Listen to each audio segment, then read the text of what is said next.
Good morning, everybody. Welcome back to another episode of Ballroom Chat. I'm your host, Samantha with Love.Live.Dance. Before I introduce our wonderful guest for today, I want to give a quick thank you once again to BallroomBox for partnering with us for this episode. We'll talk a little bit more about BallroomBox later, but if you have not already done so, do all the YouTube-y things. Click subscribe, turn on the bell, give it a like, you know the deal. But let's just go ahead and jump into our conversation this morning. My guest is Nick Bloxsom-Carter. He has been dancing and teaching for over 15 years. He's a graduate from Utah Valley University with a bachelor's degree in business and dance. You might recognize him from performances on Dancing with the Stars. He was a finalist on Live to Dance, and he made the top 20 on So You Think You Can Dance season 9. He's also performed as part of the Vibe touring company and the Utah Metropolitan Ballet, and if that wasn't all just enough, he's also trained in ballet, musical theater, contemporary, jazz, lyrical, modern, hip-hop, and of course, ballroom dance. Thank you so much, Nick, for being a guest on today's episode. Yeah, no problem. I'm happy to be here. Very happy to be here. So how are you doing these days? What is new in the life of Nick? What's new? Safely doing hobbies. I don't know. I was dying inside, I totally want to stay safe and I want to help the community, doing Zoom lessons, trying to only go in, once a day rather than, trying to go out every single day. If I did have to teach, in person, but I've been trying to do little wins. I like to call them little wins. So you make a really great meal. That's a little win, right? It's a little boost of happiness. You do a little workout every day. That's a little win. I play tennis, definitely social distancing. That's a little win. It gets you out. I don't know, little wins kind of help me survive. I like it. So I like to ask all of my guests that are new on the podcast kind of what your background is. I went through a bunch of stuff that you have on your CV, but kind of how in the world did you find yourself in the dance industry? How did it all get started? Sure, yeah. It all started pretty much when my mom, I grew up in the LA area. And there's what they have, it's called Cotillion. So my mom she put my brother in Cotillion, and my brother hated it. For those of you who don't know what Cotillion is like a kind of basic ballroom dancing manners for little children, like I'd say 8 to 18, right? And so all the guys wear these suits and all the little girls wear these dresses, and you stand outside, and then you properly enter a building, you dance, you learn how to talk. It's basically just kind of manners and basic ballroom dancing, what you would do at kind of a social event. So my brother took it and he absolutely hated it and refused to go again. So my mom said, I'm going to have a son in this family who can dance with me. And if it's not your brother, then it's going to be you. So I was then forced out of my sports to do dancing. And the first year I won Mr. Gentleman. And so I was like, oh, you can win stuff? Oh, that's kind of cool. So then I was like, yeah, I guess I'll do the next year. And then I won it again. I was like, well, I got to do the third year. I got to see if I get the triple threat, right? The 1, 2, 3. Yeah. And so I just kept doing it. And then sadly, I didn't get the award the next year, but I got it the following year. So I eventually got it. And then that was basically just one night a month. That was just an hour and a half, one night a month. And then I was doing so well. The Mrs. Smith, she runs it. She's amazing. She's absolutely amazing. She invited me to be on her kind of performing dance company, and it's very low key.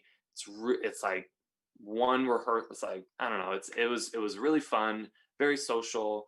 We performed at old folks' homes. We performed just like any chance we could.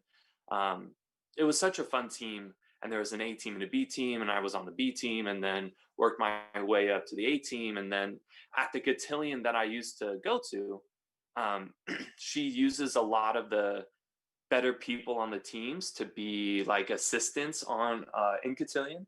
And so I eventually was an assistant in the Cotillion that I went to, and then kind of I didn't run the last year when I was a senior in high school. I didn't run the last year, but I definitely helped teach a good portion of it. Yeah, so it was basically one of like kind of social, one of like a very social, learn how to do a basic waltz, and then before you get any further you're going to do a merengue, and then you're going to do like a tennis ball challenge where you have like tennis balls sticking on your forehead with your partner, and then you want to try and dance and play games, and it was really fun. It was really fun. That's awesome. So you did cotillion, kind of more structured dance, but still with that fun atmosphere in high school. Did you apply to UVU thinking that you were going into dance, or did you go to it with the mindset of getting a bachelor's degree in business, and then the ballroom dance kind of fell into place because of your previous dance experience? Right. Okay. Wow. That's another. Yeah. So, um, somewhere in like late middle school, I saw Mad Hot Ballroom documentary, super amazing. Inspired me to want to compete, instead of just doing social and like a team, but I wanted to actually compete. So pretty much late middle school and all throughout high school, I found my teachers, Tomas and Isabella Lewandowski, absolutely beautiful, wonderful people, amazing, amazing. And I trained with them. I trained with Yuri and Standard. I trained, actually, I had a couple of different teachers. But I went all through high school training and training and training and competing the kind of LA circuit, bunch of different comps. And then my last year, my senior year, I got super burnt out on dance. This was the first time I quit ballroom. um, I got super burnt out and I just quit. My partner and I were going to a practice session. I was driving her into LA to um, the Westmore, and I we got to the which was like an hour away at the time, and we got like right on the street or like in the parking garage, and we just looked at each other. We're like, I don't want. Do you want to do this? She's like, no, I don't want. Do you want to do this? I was like, no. We were talking about like fun things we were doing at school and like friends and everything. It's just like we both don't want to do this anymore. Let's just like I'll literally drive you home. I don't necessarily want to do this. So I throughout high school I was focusing on my acting and singing and plays and musical theater. So that was totally fine. So the last, like the good portion of my senior year was not dance. So when I was applying for schools, um, I already researched a lot of like different ballroom dance programs, scholarships versus clubs, and kind of what was there. And kind of the best choice for me was UVU. And I applied for a scholarship, and I did receive a 4 year full tuition out of state scholarship, which was awesome, which was great. And so I definitely knew that when I was going to UVU, I was studying dance, right? I was studying ballroom dance, but I didn't just want to do that. I also really like business. I'm an entrepreneur myself, so like I love to uh, help businesses grow, make new businesses. I love business, so it just kind of worked. Just kind of worked. And they had a I don't they don't have those two. Oh, well, sorry, what was it? It was integrated studies. So I technically did a bachelor's of science in integrated studies, integrating business dance and business management and ballroom dance. So I don't think they offer those two anymore, sadly. But it was great, and I loved it. And honestly, it was enough work for like a double major, to be honest. But I almost minored in philosophy as well. I almost did as well in college. I was like Wow. 2 credits short, I think, of officially qualifying for a minor in philosophy. And That's crazy. yeah, yeah. Well, it's those. I'm going to use a term and I'm going to get ridiculed for saying it. It's the fun classes, right? And it's not necessarily that I'm not saying that they're easy. I'm saying like it's something that's No, they're not, not easy. yeah, it's something separate from your major, and it works your brain in a different way than what you have to do with, you know, your required classes. So yeah, for me, like arguing about Descartes was like, yes, this is a fun hour-long session. I can enjoy this because I was an education major, so talking about, you know, scaffolding and curriculum development. Not super joyous. No. Passionate. No. I don't know. I followed a philosophy teacher. I had like intro to philosophy was like a general I could take, so I took it. And I had this amazing teacher, and it was such a fun class to write. And I just like looked him up and what he was teaching, and I would just follow him for like a year and a half. And I was like as well, like almost 2 credits from getting a minor. Yeah. So you think You Can Dance happened while you were at UVU. Did Dancing with the Stars and Live to Dance, were those also tied into your UVU experience, or were those separate from? Yeah, I tend to joke that like when I was living in the LA area, I had like 0 opportunity, and then when I moved to Utah, that's when I went back to LA multiple times a year, commercial dancing basically. Yeah, all of that happened when I was in Utah, going to school with 18 to 25 credits of work, and then teaching part-time as well. Yeah, it was a lot. It was a lot.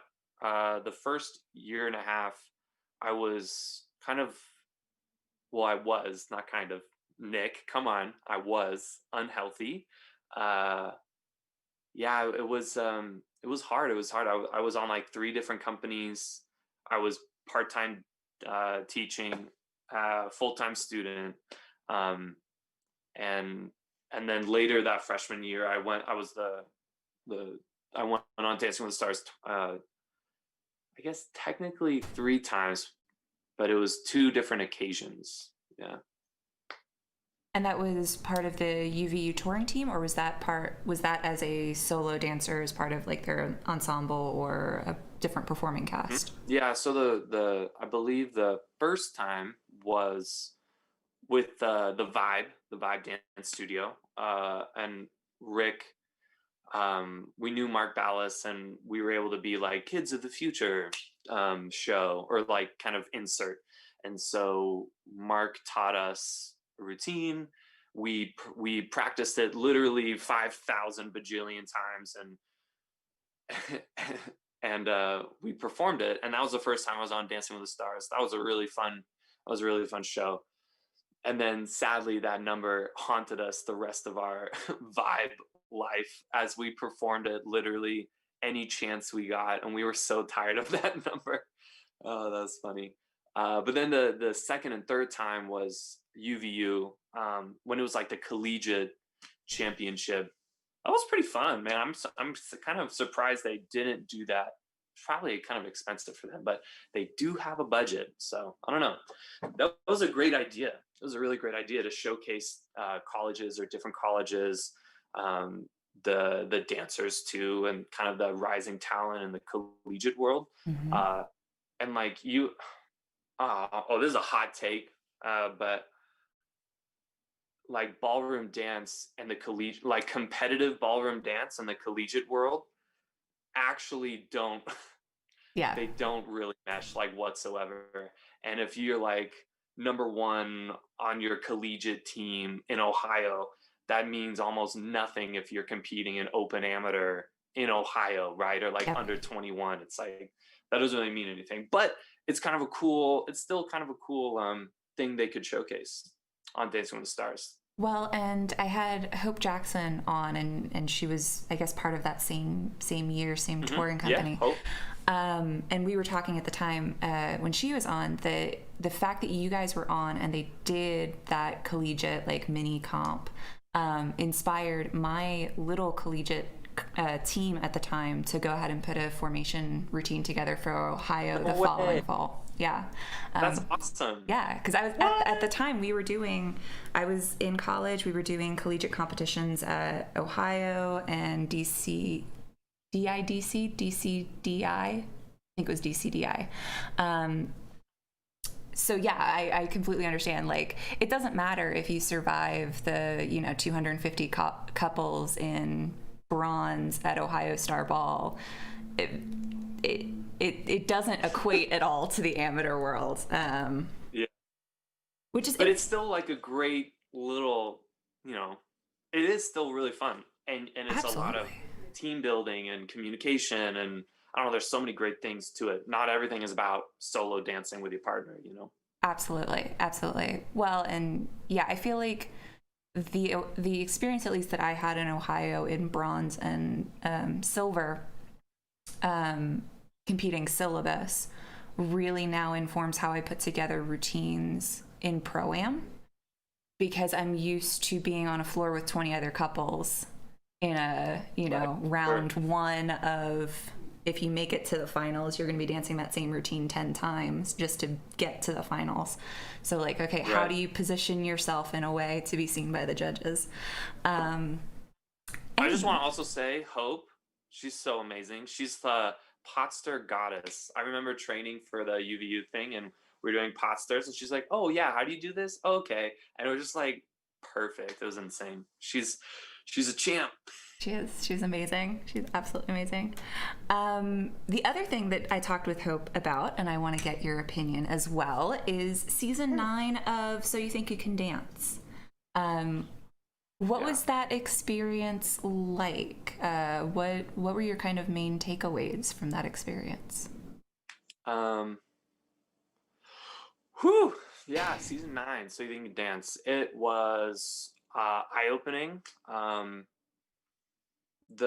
was used to, oh boy, I was used to Dancing with the Stars, and so my commercial trend went Dancing with the Stars 3 times, and then Live to Dance was the next year, and then after that it was so You Think You Can Dance. Dancing with the Stars, I think they're a really great show. They have a really, really big budget, and they have a lot of experience just with like knowing what to do and taking care of people, and like they know how to take care of people. So like it's a really awesome show to be on, period. Live to Dance was a brand new show, so there's going to be some hiccups, right? Which honestly was all kind of expected, though. It's a brand new show. I think they did a really amazing. If you don't know, Live to Dance, it was like the original World of Dance that's now on. Like, Live to Dance was Paula Abdul's try at kind of the World of Dance. It didn't end up working. I don't think there was a second season, but World of Dance just does it a lot better. And it was a new show, and people kind of expected hiccups, and they honestly had so many people they had to wrangle. Like it's a lot. And then So You Think You Can Dance, I did not expect as many hiccups from a well-experienced show. And you think I thought they'd have honestly like a bigger budget to help try to take care of people too.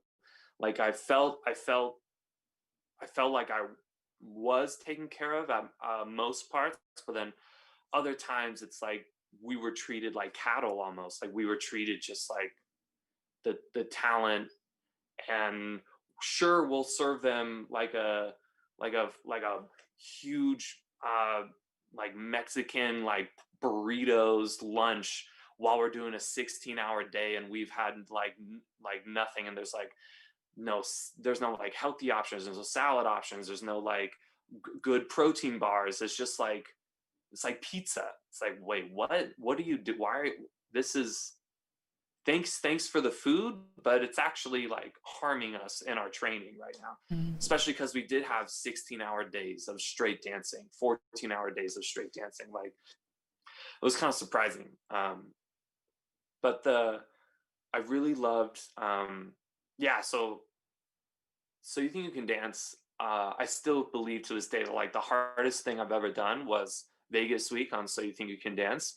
That by far was the most challenging, the most um, stress, adrenaline, like everything I've ever done. It was insane. And people who kind of survive it, I think, can do almost any dance job.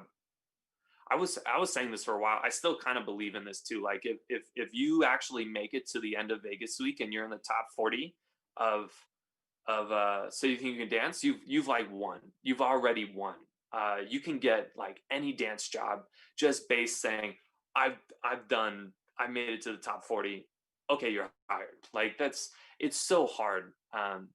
For those of you who don't know what the top four making it to the top 40, making it through all the way of Vegas week, you go, you check into your hotel in Vegas, you get ready, and then the nighttime is when you like check into the So You Think You Can Dance, and that's your first. It's like you check in, and then like 30 minutes later, you're learning hip hop from Twitch and um, Comfort, and it's in like the lot. It's literally there's so many people, or two. There's like 400 people. Half are on stage learning it, and then the other half are in the theater lobby. So like you're in the big Vegas hotel, and then there's like the theater where all the shows are, right? So you think rented it out for a week. So some of you are learning it in the lobby where there's, I don't know, it's like not an equal space. It's not like it's a rectangle or like a giant space. There's like the bathroom door opening next to you and like 5,000 people beside you. You can't see. So it's like, it's insane. It's there's like no prep too. There's no like speech. There's no like, you can do it. It's check in. What are your songs? You can't have these songs. You need a new solo. Okay, this works. Go to the back of the line. Get ready to dance in 5 minutes. So then you learn, yeah, you basically learn one dance at night, half, and then like half are gone, maybe a third are gone, and then you basically learn 2 to 3 dances from these amazing pioneers of dance, these choreographers, these dancers, and you have to learn it in about 45 minutes to an hour. You have to learn it perfectly. Sometimes you can't see the teacher at all. You have to learn from other people dancing it. Mm. Which is also very not, that's not good, that's scary. And then when they say switch lines, like half the people don't switch because they have a good spot to learn. And funny enough, they provided really great food in Vegas week, but no one could really eat because the stress levels were so high, so no one was eating. I couldn't eat. Yeah. You had to like force the littlest of food in your body so you can have the energy, but you're so stressed out you can't eat. And I actually almost passed out. This was really great. So on when it was a ballroom section, I was so excited. I was like, I made it to the ballroom section. By now, a lot of the ballroom guys and girls were cut from like hip hop. Okay. I don't know, it may have been jazz. I don't remember. Ballroom was somewhere in the middle. Yeah. And so I think it was just Hope, Trey, myself, and like, oh, Lindsay Whitney, and I think like one other girl. And I think Trey was there. Trey got cut before Hope did, which was sad. The ballroom, yeah. So I went so hard, so full out in ballroom. Like if I want to at least make it the ballroom, go as full out as I can, and just show them what I can do. And I absolutely killed it. I did so well. And the choreographer was like, you like pointing me out, everything. Like it was amazing. And then I made it through, sat down, watching everyone else. I'm just like, oh, I'm kind of thirsty. I need some water or something. Or like everyone's eating bananas. Like I should eat a banana. I get up, go to where there are bananas because you're eating 50 bananas a day. That's actually all you're eating. You're not eating real like meals. Yeah. You're just, people are throwing bananas at you saying, eat the banana, eat the banana. Right. So I get the bananas and I start to get lightheaded. I'm like, kind of need to sit down. And there was there was a medic around, and she put me on like oxygen. And as I'm breathing the oxygen, I even like get more woozy, and like, it was bad. I almost went home. I feel like if I actually passed out and like, maybe if I hadn't danced, they would have sent me home. Because there was people hiding injuries all the time, because if you were injured, they'd send you home. Well, so here's a question for you, and then I do want to talk about the experience post Vegas week. But comparing what you're talking about with feeling like you were being taken care of really well at Dancing with the Stars, and then feeling maybe not the same level at So You Think You Can Dance. I wonder if part of that is the structure of the show, but also who the advocates are on the show. Because with Dancing with the Stars, you have professional dancers that know what their bodies need, know what rest, know how to take care of injuries and prevent injuries. You're dealing with celebrities and athletes that also, like, their job is to stay healthy, right? So I feel like the team with Dancing with the Stars is probably coming from a place of, yeah, we're doing a dance show, and yes, we want dance to be the highlight of it, but we also need to protect the people on the show. Whereas from an outsider perspective, So You Think You Can Dance always kind of seemed more like reality TV. And I feel like, and Hope kind of, we talked a little bit around it, I'll say. It felt almost like the worse the conditions were for the dancers, the more interesting the TV was going to be. And that was the main driver in some instances. Right. Yeah. So I think you're totally spot on Dancing with the Stars. Let's be real though, it's still a reality show. Oh yeah. And there's drama where there doesn't have to be. And I think a lot of the pros could even push their students more. Like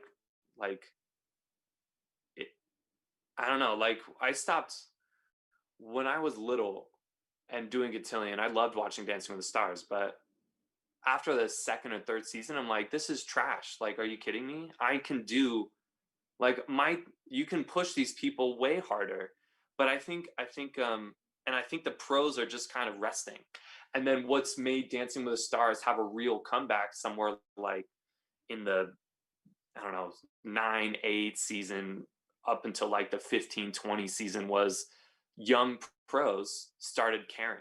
That's basically what it was. Like, young pros started pushing and caring, and that's what's really put Dancing with the Stars back on the map. That's why I'd love to do that. But on but I think you're also right in the sense that you have the pros that can say, hey, we're actually done. And if the crew says, no, we need to go for another hour, the pro goes, bye, like, bye, see ya, my celebrity and I are leaving. You can film us driving away. How about that? You know what I mean? Like, yeah, you definitely don't have that on So You Think. So You Think is way more about the dire situation. Sure. How, after hour 13 of dancing with only a 30-minute break, I wonder, let's interview them now and then feed them lines. I don't know if people really know this, but like, you get fed lines. They'll tell you to say something to like push a narrative that the producer thinks, will be good, will be relatable or readable on TV. So the experience, post Vegas week, after completing that and making to the top 40, you feel like you can do anything. And then you're in the Green Mile, you go like 2 weeks later, and that's when they cast just based on, looks, appearances, personalities, and like a rounded out show. Like, oh, they need a token ballroom guy. He's the only one left. they need at least they need at least 2 ballet dancers and 8 jazz dancers. They got to have a tap person. And then like, are you Native American? Are you of African American? Are you white? And then like, are you bubbly? Do we want some angsty guy? It's like they have to like cast their show. And then and then comes the pain, and then comes like the terribleness of like cliques. I think the worst part for me was a lot of the friends you make, they're not actually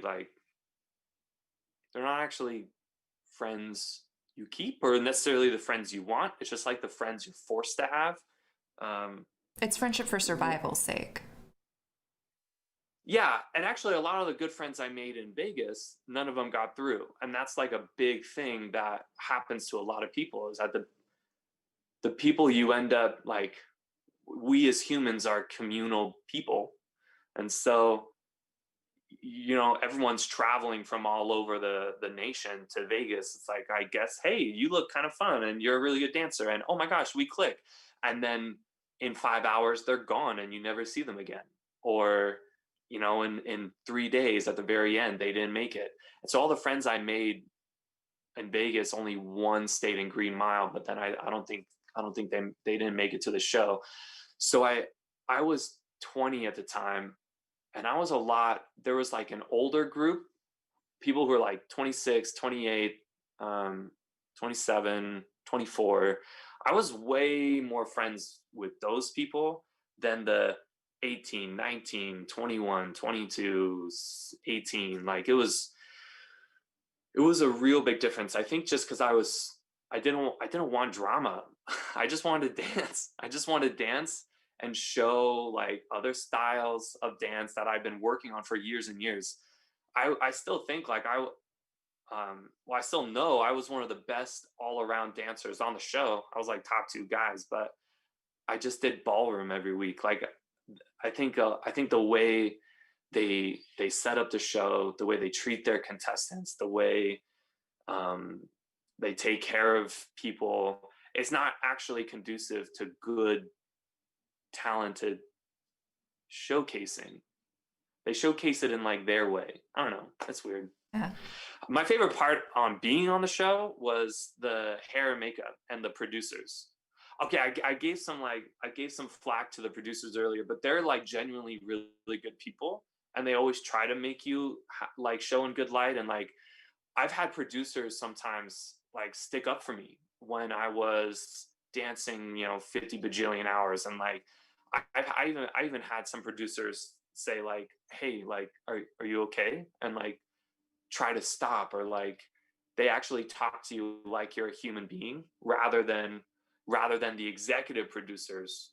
Those guys were just in it for the drama. And then the hair and makeup were like, look, we have no part in the show. We just come and like make you look good. So you can talk to us about anything. And that was really nice. So yeah, hair and makeup and some of the producers were really good. But yeah, it's interesting. Like if you're not on that show, if you're not, what they deem as popular or gonna go far, or something, whatever, if you don't have enough drama, they just kind of forget about you. Like I was really happy for the experience.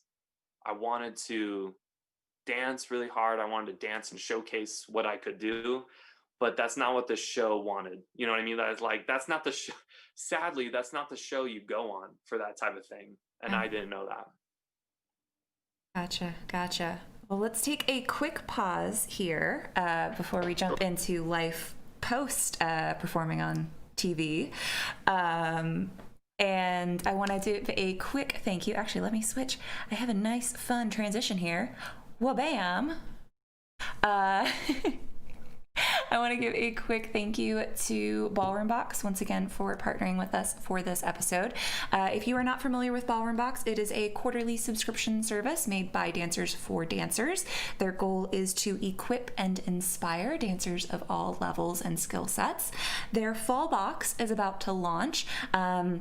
If you follow them on social media, or if you are subscribed to their newsletter, you got a sneak peek of the gold drink tumbler and the Cella Cosmetics lip and eye pencils that are included in this box, along with a bunch of other goodies that have yet to be announced. So if you are interested in subscribing for your first Ballroom Box, please go to ballroombox.me. There's a link in the description box below, and use the code BallroomChat at checkout. Again, that's BallroomChat. 5% off your subscription, and part of the proceeds go to supporting this podcast. So thank you again, Ballroom Box, for partnering with us. Yeah. I wonder if there's a shoe brush in there. There probably is. I know there was not one in the summer box. I don't know if there's one in the fall box. The summer box was really great. There was a journal from the girl with the tree tattoo. There was a USB drive, some shoe socks for converting your tennis shoes into danceable shoes, and a bunch of other stuff. Nice. So, yeah. Cool. Very cool company. And I think they were originally, I'm not going to try and remember the brand name because I know I'm going to get it wrong in the moment.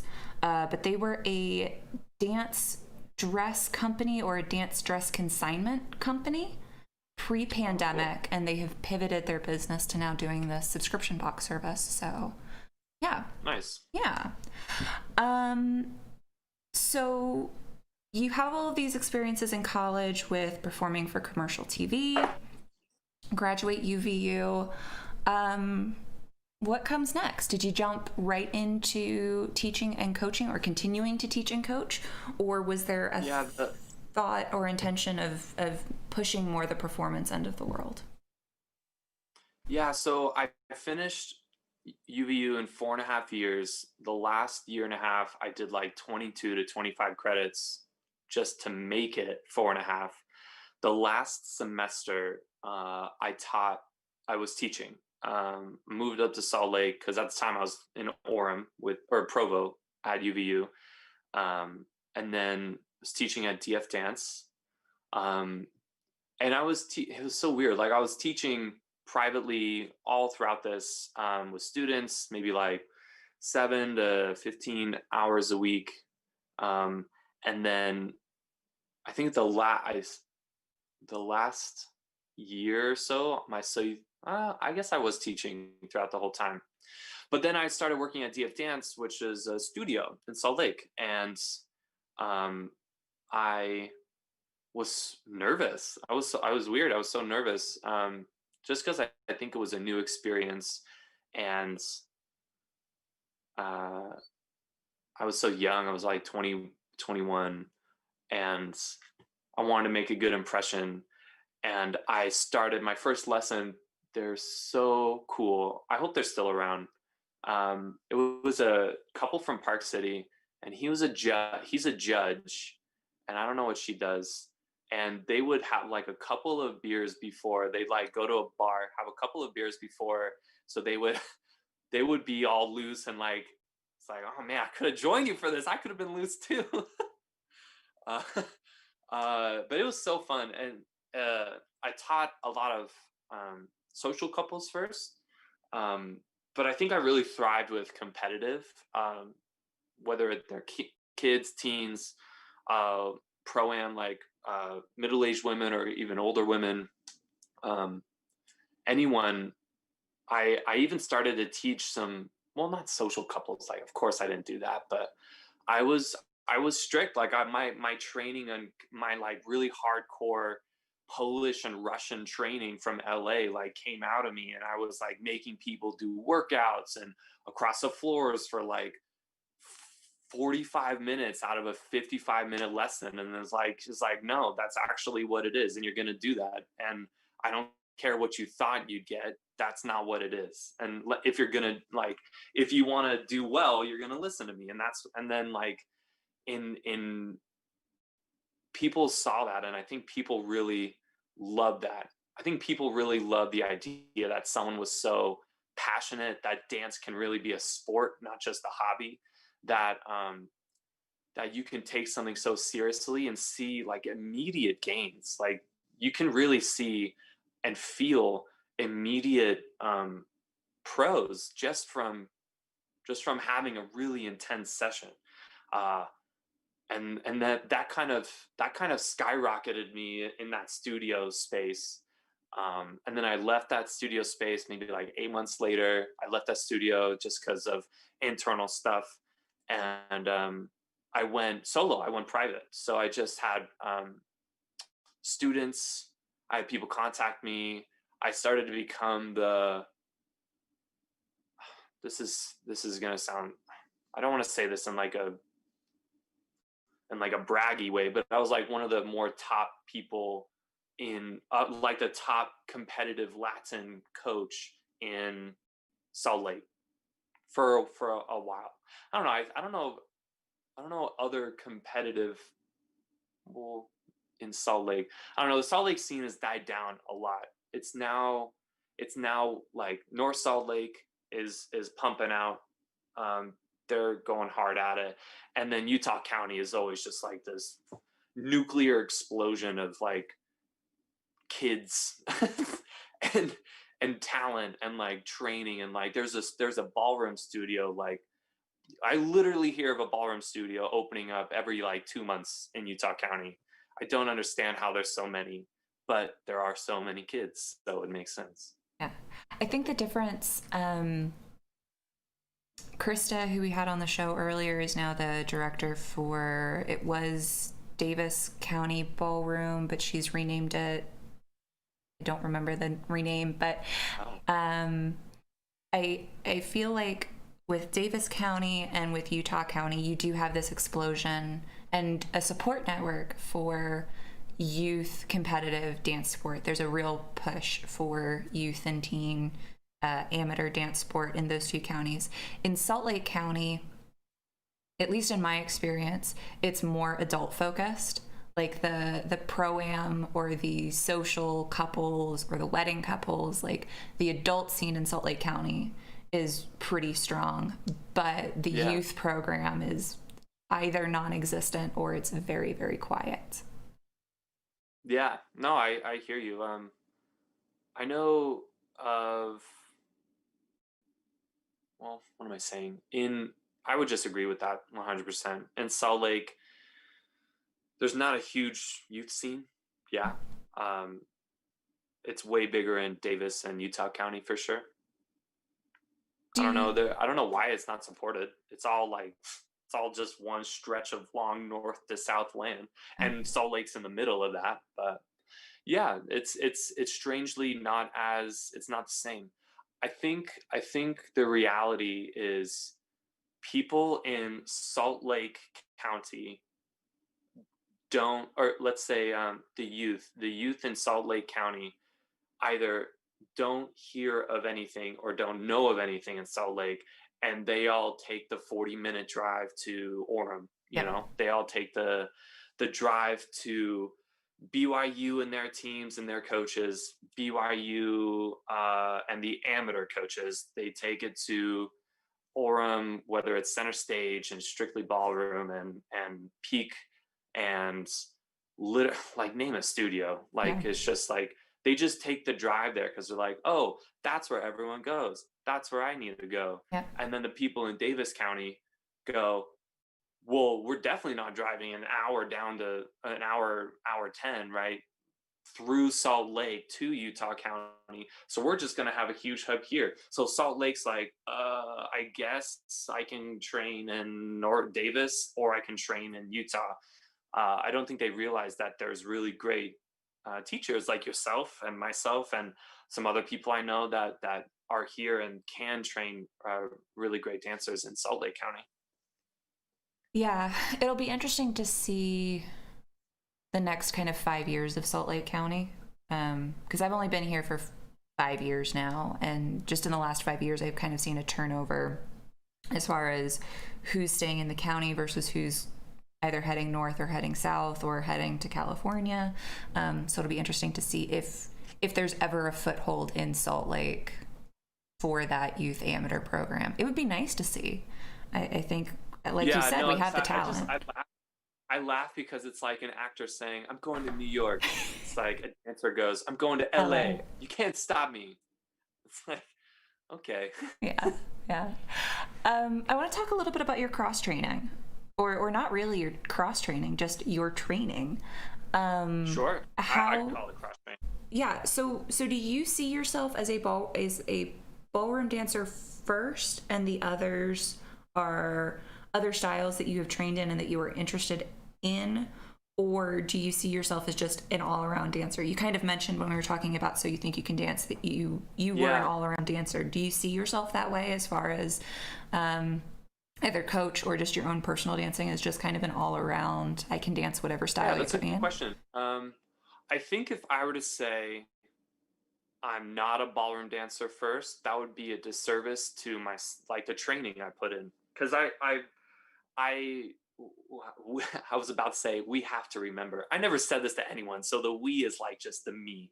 I have to remember that I only started doing other dance training my first year, or actually no, my second year of college. That's insane. Is that for real? No.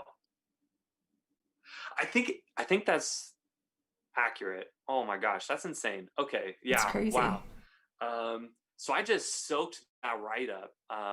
That's a really short amount of time. The I did acting and singing. I was in a church choir when I was really, really young, for like years and years and years. And then when I went into eighth grade, they kick all the guys out because they want a very nice, high pitch choir. Um, and then let's see, and then I did acting all throughout high school and musical theater, and I did more singing in high school. And so, like, I really loved that aspect of it, and I still believe that's cross training that everyone should do. um, I constantly say this to my students. If Now I'm gonna forget, of course. No, I constantly say this to my students. A good performance will turn bad dancing into good dancing, and a bad performance will turn good dancing into bad dancing, right? So if you don't perform, your good dancing is going to look meh. It's going to look worse than what it actually is, versus a mediocre dancer or a bad dancer who performs the heck out of it, right? They're actually going to look pretty good. They're going to look there's going to that's going to be a questionable when the results are in, right? It's like, it's not just, oh, you're clearly last. It's like, actually, you may actually get a couple points. You may actually take the place, So I think acting is insanely important, which is why I teach so much of musical theater, and acting in my lessons. But I started cross training my second year of college. I did ballet, and I loved ballet so much I soaked it up. And then I started guesting with URB, which is now Utah Met, and I did so much ballet. I did some modern. I'm not a If you're one of my students, you know what I think of modern, but I'm not a fan of it. I'm not a fan. Just the hands. No, no, modern totally respect it 100%. It's a great style. It has great teachings. It's not for my body. Ballet is more for my body than modern is. So, um, I even did like a summer in New York at White Mountain Summer Dance Festival. I believe that's what it's called. It was an amazing experience. 3 weeks of like hardcore modern ballet structure. It was really fun. Modern is great, just not for me. Ballet, hip hop. I'm very much. I started. Oh, this is interesting. So I did ballet. I started in men's class. I didn't even start in like a ballet technique class. I didn't even know what bar was. I just like, oh, men's class, sure. My friends are in it. I'll do it.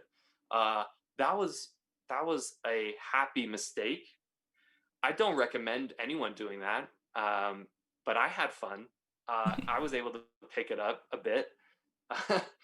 um, and then I started actually dabbling more in hip hop and contemporary, because I was this angsty college artist. I was this choreographer. I was just like such a little brat. I was so probably terrible to be around, but I was watching all these videos of choreography, and so you think, I'm like, this is what I want. Like I can do this. So so I still love choreo. I think I'm fairly good at choreography. And I think after being on So You Think, I'm like, I actually want to be the choreographer. I didn't necessarily want to be the dancer in all of this. I just want to be the choreographer. Um, I I was like, I want to be on So You Think You Could Dance. What do I need to do?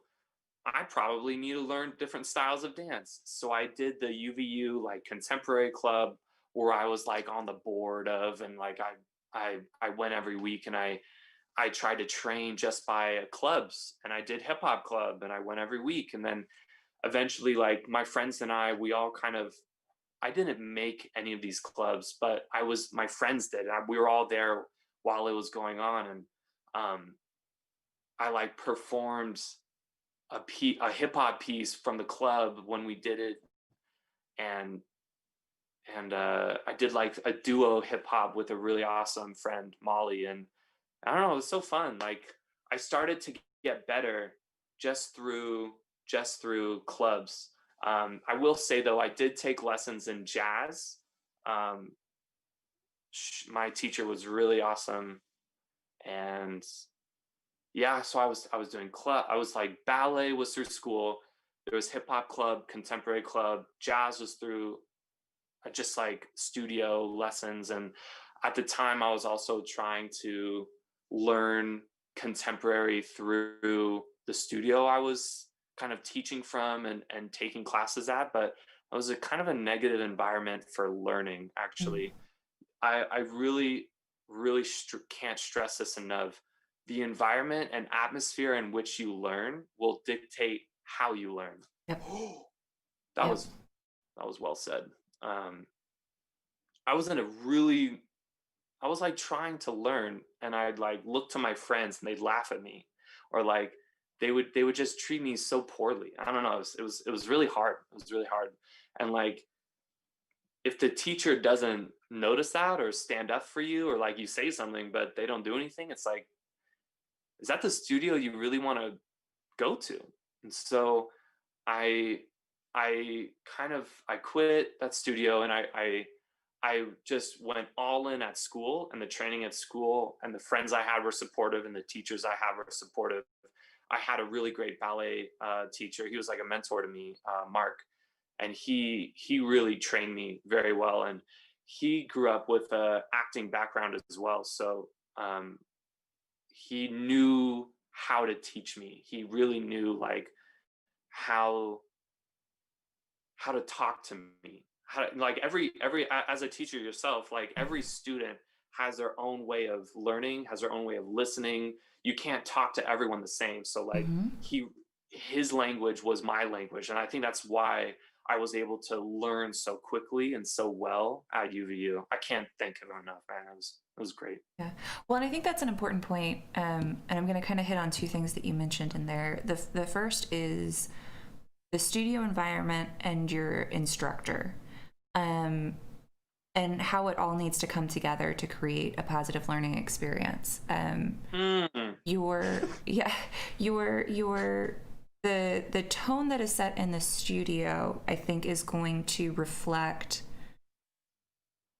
whether or not you take your instruction seriously. Sure. Because it's setting whether this is going to be a fun atmosphere, which is great. This is going to be a stressful environment, which some people subscribe to that model. So, there you have it. Or this is going to be a structured learning environment. I tend to try and put myself in the structured learning environment setting as much as I possibly can, because I feel like for me, that was the best conduit to learn in my own dancing.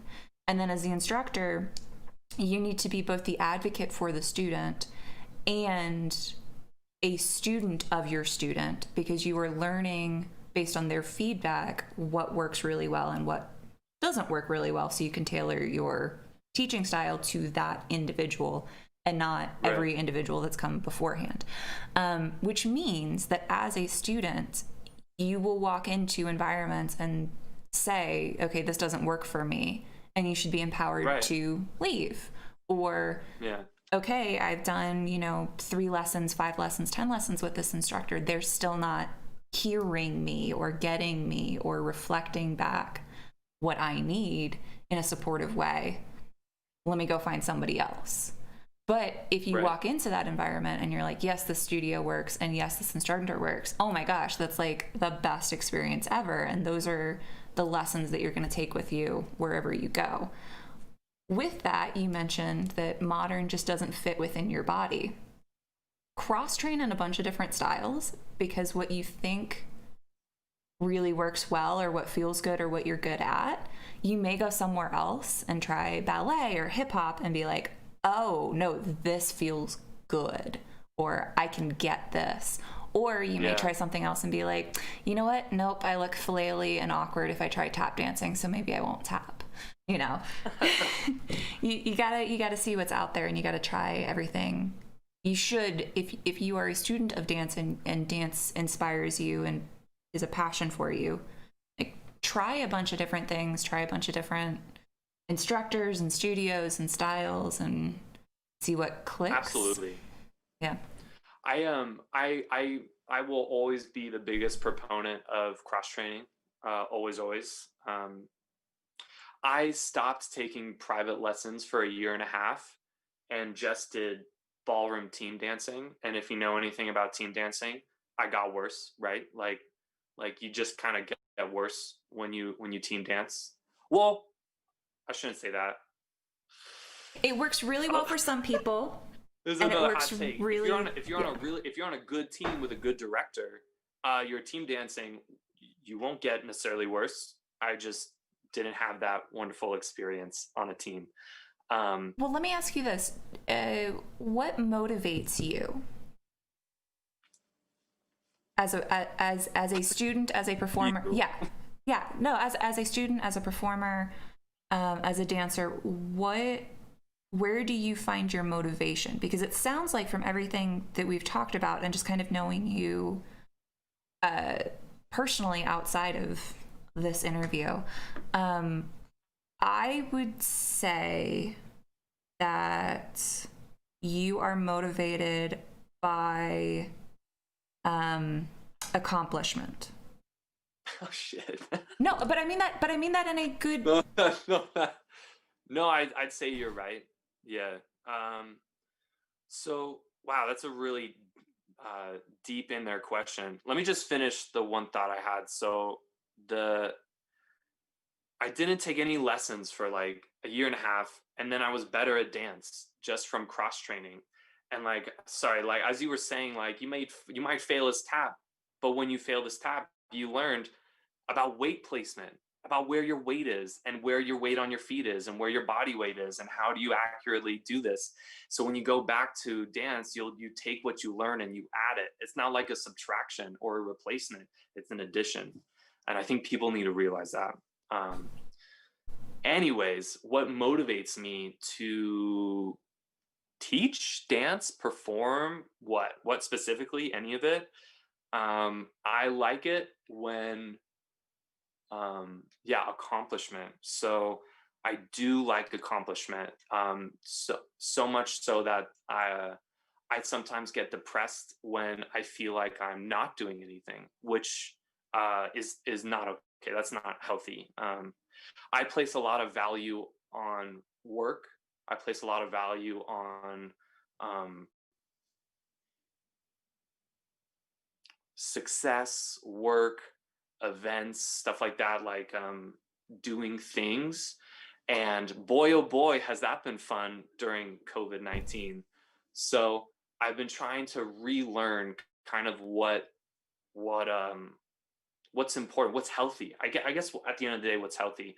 It would also be a disservice to myself to say that I wasn't motivated by students. Like, this isn't just me trying to like say I just plug myself and like, but at the end of the day, I'm an extremely, I wouldn't call myself like a teacher. I'm more of a coach. I will coach you. I'm not just going to teach you stuff and like peace out. I'm going to be there for you. And I invest a lot into my students.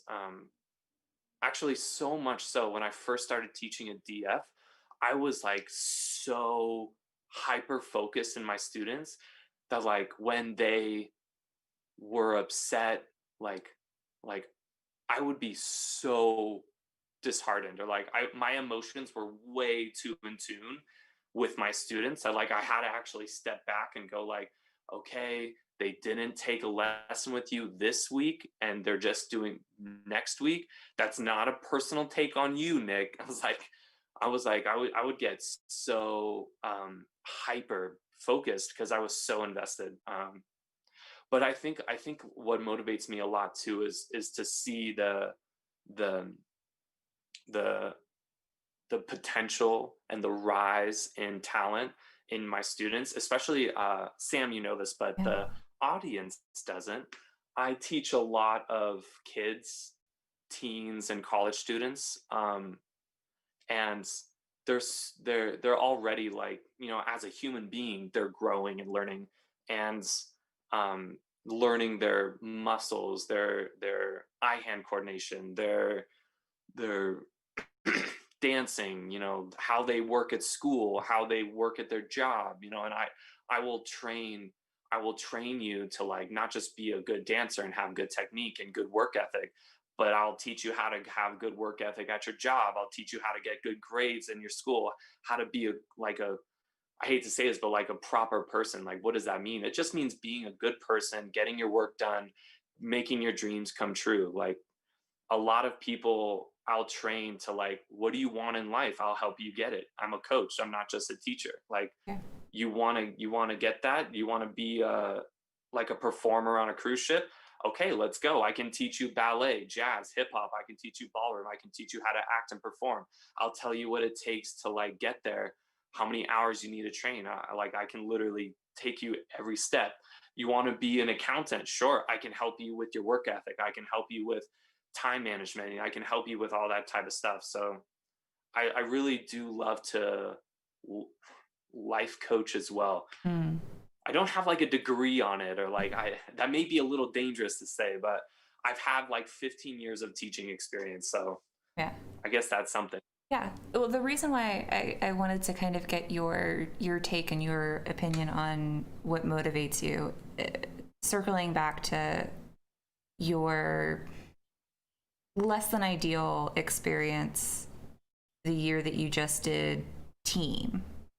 I feel like I feel like they're intertwined and they're linked, because if you are a person that is goal oriented and you are motivated by being able to check off the box or see the progress, or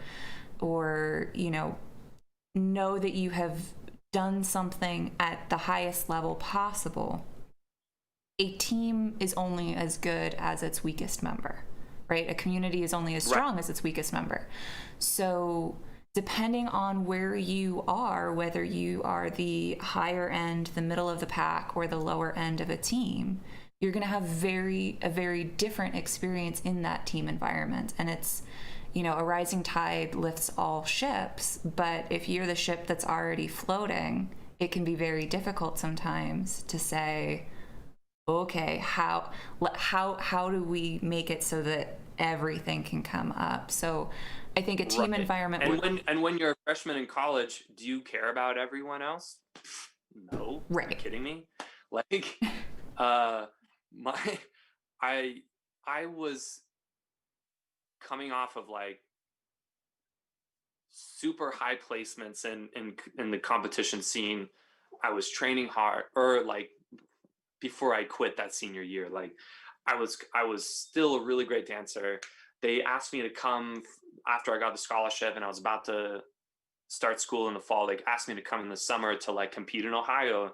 You can kind of get a feeling for the team. And the team, the summer team, it was kind of a joke. Like it was fun, and I made good friends, and some of the dancing was good, but I don't think people did it for the hardcore dancing. People did it more for like, so I can dance and have fun and go to LA at Embassy and compete in it. And like BYU competed at Embassy, but they always win. I wonder why that is. Like they actually take it seriously. So then starting in the fall, and I was on tour team, I had such an ego. Like I'm not afraid to say it. Like ask anyone. Dude, I had such an ego, And I wanted to continue training. I think that was the main thing. Like I came in thinking that I was not going to be the best and I was going to learn and college would propel me, but I quickly learned that I'm not going to say I was the best, but I was one of the top people on the team. And all of a sudden I was like thrust in the position of I now have to lead this team and like bring everyone up, and I have to like look and act a certain way, and I have to be like a team leader. It's like I didn't sign up for that. Not this freshman year. I just wanted to learn. I just want to get inspired by other people and dance and have a good director that would push me and push everyone. And our director couldn't do that. Our team members were selfish like I was, and it was like the team was good. I like we all kind of had fun, but at the end of the day, what did we didn't really we didn't really do much. And I think a lot of it I learned a lot that it stems from leadership. At the end of the day, like it totally stems from leadership. That lasted for like a solid 2.5 years before I had a mental shift, and I was like, you know what, I need to learn something on this team. And I was like, if I can't learn dance and technique because I'm still not learning that, I might as well learn leadership. Like I might as well learn how to manage people. So I changed my mindset, and that was really really helpful.